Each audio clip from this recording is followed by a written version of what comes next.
As for Austria, many of its professors, many of its intellectuals who saw the problem with the Nazis, who saw the problem with Hitler, who had written Mein Kampf, and who was very deliberate about explaining what some of his purposes and ideals were, many of them opposed this whole concept, and so the Nazis made them scrub the streets barehanded.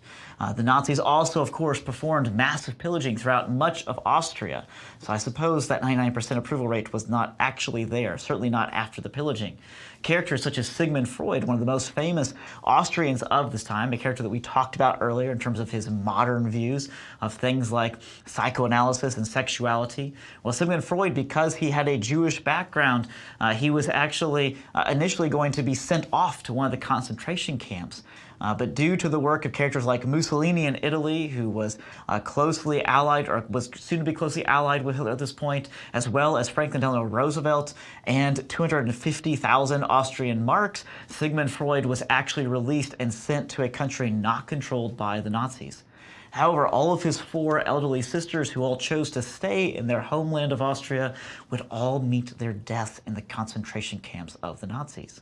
So all of the early work here, all of the early horrors that we're going to see in World War II, they were already present at this point.